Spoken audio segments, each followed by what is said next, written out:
This is the Global Podcast Network, where executives and professionals connect, share, and inspire. Stay tuned for the conversations that drive success.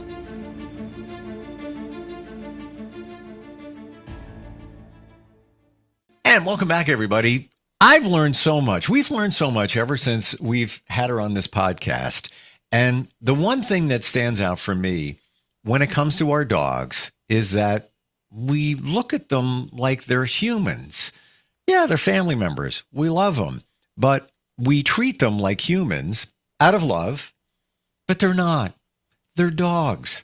And we can't get them to do things or act a certain way or behave a certain way if we look at them as humans. So today we're going to flip the script a little bit here and how to think like a dog. What's a dog thinking in different scenarios, or maybe thinking to better help us understand them and better get along with them and have them do what we want to and all of that. She gives us lots of insight. She's the owner, steward, senior dog behavior consultant, and trainer at Paws, Mahal in Arkansas. And it's so great to have Carol Culpepper back with us. How are you doing today? Very well. Thank you very much. It's good to be here, Steve. Appreciate you. Yeah, same. Good to have you back here. Looking to learn a lot today. And I'm thinking maybe we pick out some hypothetical situations, and we can never be sure what a dog is thinking 100%. But yeah, and can't be sure what a human is thinking in 100%. But that being said, what might a dog be thinking? Like, for example, doorbell rings, dogs react in a different way. Mine is chill, but he'll start barking and he'll run to the door. I'm like, what do we got? What do we got? What's going on here? What? Other dogs might not even get up. Other ones might get aggressive. What might a dog be thinking when somebody comes to the door, knocks or rings the doorbell? What do you think? Most of the time, the reactive ones, like your pup, they know by association with the sound they know every time the doorbell rings, a lot of times a stranger, someone's coming. So the dog is in its zone, its territory, and someone that doesn't live there is coming into its place. And so that's an exciting, there's a lot of anticipation, a lot of unknowns. Do they mean good? Are they peaceful? So there's just a lot of anticipation to find out and to take care of business, respond accordingly. It's excitement. Do you think that many or most dogs are alarmed? Like, hey, I'm trying to tell you, we got a problem here. We could have a potential situation. There is somebody at the dog. I'm investigating. Or could they just be excited? Hey, somebody came over. Maybe they want to play with me. Or it could be a combination of both. Yeah, I need to back up a little because, almost always their first question is going to be centered. Am I going to be safe? Am I safe? Is this a danger to me? It really can stay that simple. And oftentimes,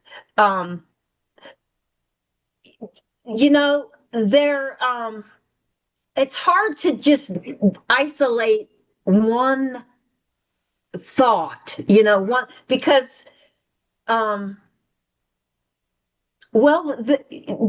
akin to us, they have lived their life and experienced things. So they have a perspective depending on what they've perceived. And, if I could back up, when you were introducing where we were going to be going, it's very helpful, just like between you and I or between people, we treat people, we project what we do onto someone else. And even between people, it's a problem. So I wanted to state that, just kind of to get in that thinking. We shouldn't assume. I don't assume you think like I do necessarily. And it's very valuable, or anybody. We're all unique. We've had different experiences, and our perceptions of our world are very unique. And there's we respond to things differently based on what we've lived through. And then, that's a good starting point to when you're trying to get into another mind to what might the dog be thinking. Now they're much more simpler, but I just thought that was a good thing to it takes a while to learn that too. Well, we make a lot of assumptions. What is interesting is, as I understand it, as humans, we are programmed through evolution to always be safe. We're always looking for what's safe. Why do we not like change? Because it's safe not to. That's our baseline. That's why we're still here, because we were always thinking of being safe, and that's how life went on. Right. That's interesting too. Like you said, somebody knocking at the door, that the dog wants to be safe. That's what they're thinking of. And it seems reasonable. That's their job too. I need to remain safe, or I need to be safe in this household with my person. What about when a dog is walking down the street, you're with them, and they see another dog? What do you think they're thinking? Okay. That's a great one. There's a little more specifics available.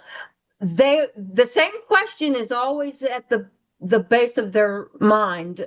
Am I safe? And, when dogs are on leashes, they're being restrained in a certain orientation towards each other.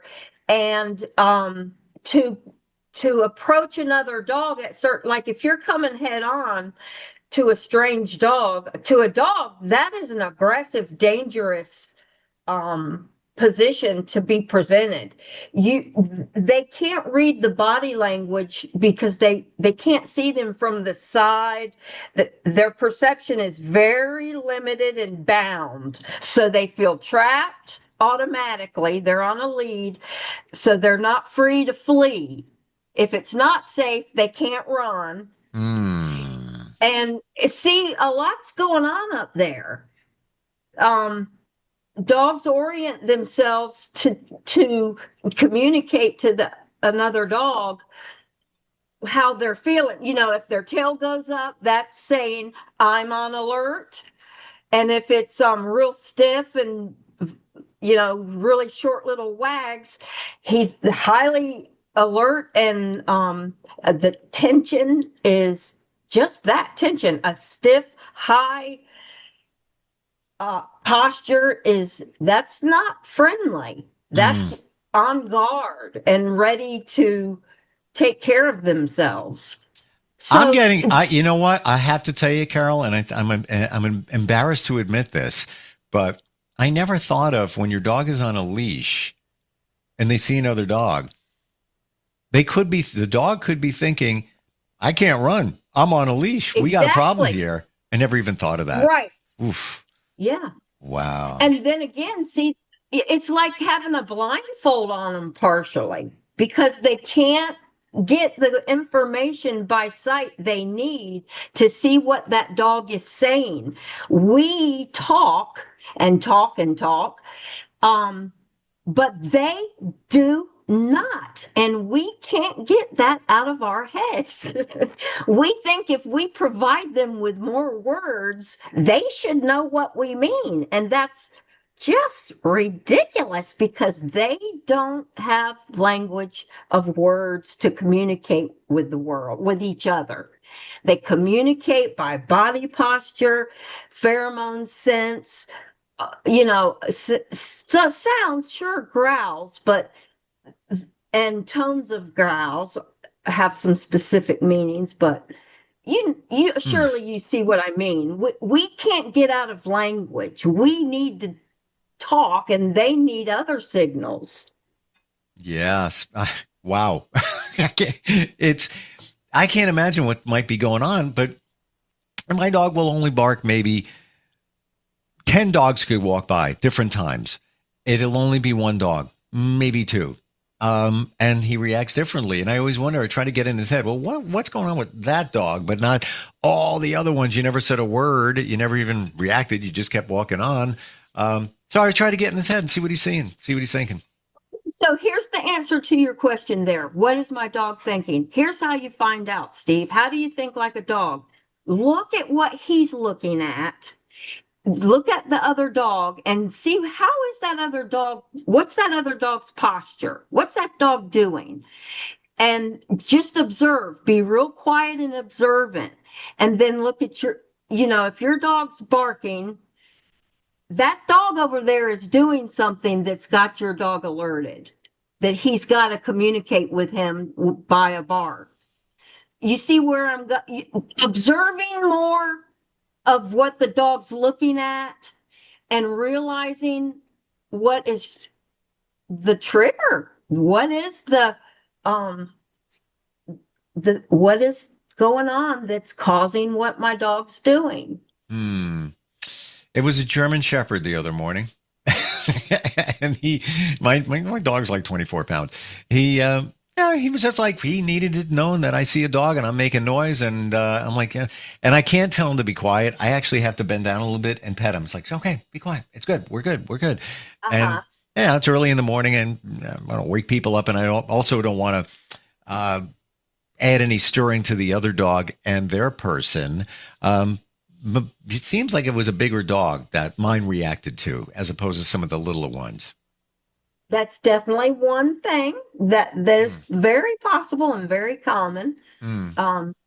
Both with any, and it's unique too. It's interesting.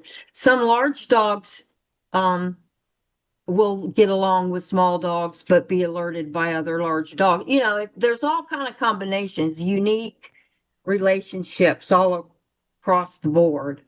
So, but the bottom line, that to be more succinct, to think like a dog, if we'll just observe more and be calm and quiet and observant, we'll learn a whole bunch. And we'll start getting ideas, because our brains are amazing. They're capable of, it's amazing, especially if you're a dog person. Now, you said evolution, and that, that's for me. I don't believe in evolution, but I don't have faith in evolution. But no, I lost my train of thought. Well, how about another scenario? Oh, go ahead. I'm sorry. I didn't mean to cut you off. That's okay. No, I've lost my train. I lost what I was going about. That I must need to be quiet for a minute. Did you see a dog? How to think like a dog. So how about another scenario? Let's say that you've changed their food for whatever reason. Let's say they were out of stock. Let's say you just wanted to make a change. Now there's something else in the bowl. What do you think the dog could be thinking? I got to believe they got to be aware of it. They're very food motivated, right? Oh, yeah. And it's the smell. They're going to smell it first. And if it is enticing to their olfactory bulb, if it causes them to have a pleasure scent, they'll want to eat it. And if it doesn't, if it's not as palatable, as I can't think of the word, but if the scent isn't as attractive, then they're not going to want to eat it as their normal. It's pretty simple. Do they take it personally? Do they take it personally? Are they? No. Okay. No. Sorry, that was a little extreme. Yeah, but see, that's so human. Dogs are much simpler than we are, much simpler. And we complicate them by all the projection of our thoughts and feelings. And do to take that a little further, like a lot of people have lots of problems if they have multiple dogs. They feel like their dog is jealous, or we're hurting their feelings if we give one a treat, they have to give them all. And to separate this down to just, do they get their feelings hurt? No, they just want one too. They're opportunistic and they're selfish. Now, I know that doesn't go over well, but they're about their own safety, their own consumption of food, and it's not a matter of getting their feelings hurt. They just would like one also because they want to eat. If they're a food motivated dog that doesn't eat all day long, But You said something that I think is the game changer in all of this, is that we complicate it as humans. We just make it harder than it has to be. exactly. Maybe we're overthinking it, and again, Exactly. we're treating them like humans. We expect them to be like us, but they're not. We have to meet them there where they are. Any advice that you can give when we're trying to either change a certain behavior or just even how we can better think like a dog? Well, again, I love to go back to quiet down. Don't say anything and watch for a minute. Stay calm, watch. Um, f- let's see. Try to give me an example, Steve, that we can apply a specific practical um like if you want to change something, let's think of what if your dog is okay in your situation with your barking. I think we might have done this one already, actually, but people, it's natural and normal for a dog to bark. There's nothing morally wrong with a bark, but if you don't want your dog to bark um because you live in an apartment building, just like you shared, you're being considerate of other people. Sure. We're bringing an animal into a human environment. So what you can do, you see that they're alerted at the window and they bark. What you can do, you want to distract them and get their attention. Bless Caesar Milan's heart. That noise that he makes, that works a lot. He didn't coin it, but he gets a lot of flack. But um, just getting their attention off the thing that they're barking at for 1 second, and they'll look at you, and you can seize that opportunity and say, good. So here's what it did. Saw a stranger, rough. I hear this funny noise behind me, so I look at my owner. Oh, my owner just told me I was good. So of course I go right back to the stranger, but then my owner makes that noise again and gets my attention. So see, you just keep repeating it, and the dog realizes the owner doesn't want him to stay focused. You see, it's a progressive step-by-step attempt to interrupt and curb it, cease it. So Does that make some sense? It does, very much so. And I have no idea what I'm doing when it comes to dogs and training, but I can say this. I have a sound that I make where I can get his attention and refocus him. And usually it's followed by a treat. And I did it the other day when he started barking at the dog he saw. And it's a simple noise. It's just like a clicker. And he looks at me like, oh, what's going on? And every single time without fail, I get his attention. I hope I have a treat with me, because that also works. But that's since he was a pup. When I do the double click there, it reframes him and takes him out of his head wherever he is. Again, barking at another dog. There's nothing wrong with that, but also it could be noisy, and I don't want to annoy the dog owner, because that dog could be perfectly quiet and mine's making all the noise. But yeah, to your point, if you have something that you can get their attention with. Exactly. And then they need a reward. They do need a reward. If they give you their attention, make sure they're rewarded for it, so they're inclined to do that readily on that noise. And that's training. I want to ask you about, because I'm hearing different things about the collar and the leash. Is there any suggestions you might have? Like, I'm hearing that, if you have a collar on your dog, it's probably not the best thing. Not that you pull it, but they could be pulling, or, it's a lot of pressure on their neck. I guess, I don't know. Is it something that we should look at and maybe look towards some kind of a harness for a dog? Well, Or am I overthinking this, Carol? Am I overthinking this? No, No, it's a very good question. It's a very good question. First of all, but it's so hard. There's so many issues involved in it. I am a huge fan of a leash and a collar for the dog's safety.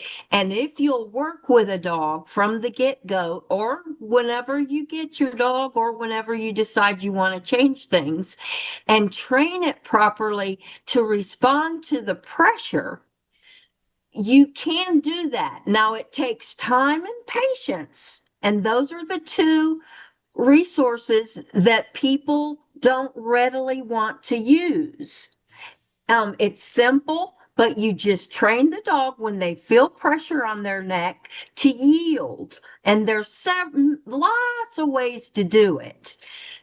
We have our favorite at Paws Mahal, and we actually have two favorites because one trainer really likes a certain collar, and we use Heather Beck out in Ogden, Utah. She's not there anymore, but she patented it's basically a slip lead, and then you can pull a nose loop over the nose, so you've got two pressure points. It takes a good 2 weeks but the dog learns as soon as it feels pressure, it's to sit down. And calm down.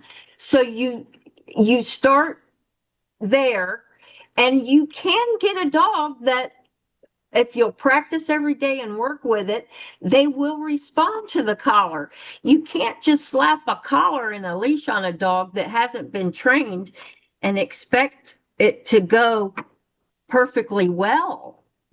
It's a piece of equipment a tool that's very valuable for their safety, for a lot of things. But it needs to be conditioned to the introduction and use of how to respond to it. It's a pressure cue. The pressure on the neck cues the dog to do whatever behavior you teach it to do. And it works for me. I would never pull a leash. But when he wants to go this way and it's time to go in, we're done with our walk. And I just hold it, and he's pulling. I'm like, we're not going that way. We're going this way. Come on. And eventually he's like, all right. And then he turns around and goes, no pressure or anything. And he knows, not to pull too much, because I guess it would be uncomfortable. Love your insight. And then I've learned a lot already. How do we connect with you? I know that you're in Arkansas. You at the I was going to call it the temple, like Paws Mahal. You do a lot. Yeah. You do a lot. Okay, so myself, I'm gonna shoot out my cell number. It's It's a Florida area code, even though it's in Arkansas. 904-845-8236. And then my email address is Carol, Carol, at pawsmahal.org. Gotcha. And that is also our website, pawsmahal.org. And that is spelled pretty much as it sounds, PAWSMAHAL.org. Carol, thank you so much for today. Be a dog. It's really, be a dog. You'll help your dog. I appreciate it. Just watch and learn. Watch and learn. Yep. All right. We'll talk soon. Okay. This is the Global Podcast Network, where executives and professionals connect, share, and inspire. Stay tuned for the conversations that drive success.